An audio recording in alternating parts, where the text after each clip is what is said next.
Hello, people of grace. In our weekly sermon series that we're in right now called Your Soul and the Story, we are going to be talking about this current age that we live in and what I call building momentum from what Jesus did. Momentum. And to understand deep, lasting, eternal change in the soul of a person, we really need to talk about God's Spirit or His presence. God's Spirit, His presence, is what builds momentum for that kind of deep level change. So for just a couple things for today to really explore that a little bit.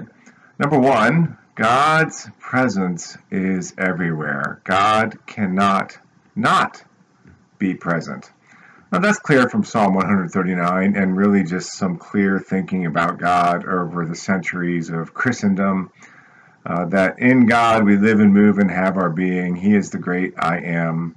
There's no way to really exist outside of Him. His presence is everywhere. What we call His Spirit is everywhere. Psalm 139 is probably the classic Bible chapter on God's presence.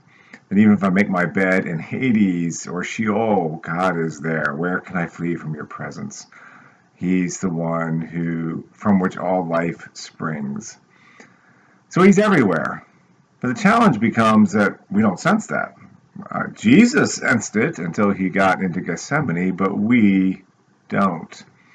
So how do we tap into this resource that God's made available to some degree to all people, but especially to His children, and build momentum to carry forward the good change that Jesus initiated on the cross?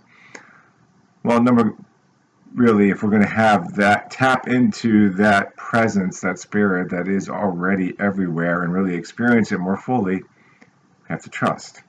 We have to let go. Like that dandelion being blown by the wind. Jesus helps us see the Father's heart in a way that challenges us to let go, even to let go of our own ego, our kind of false self, and just trust Him and be carried on the wind to a place where we can give birth to new life. And Jesus is the one who said the Holy Spirit is like the wind. He said this to Nicodemus.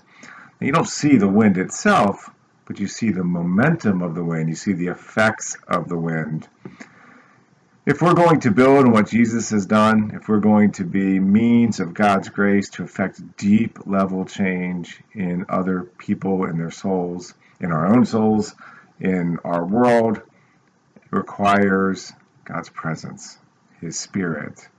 The deepest change is impossible without that work.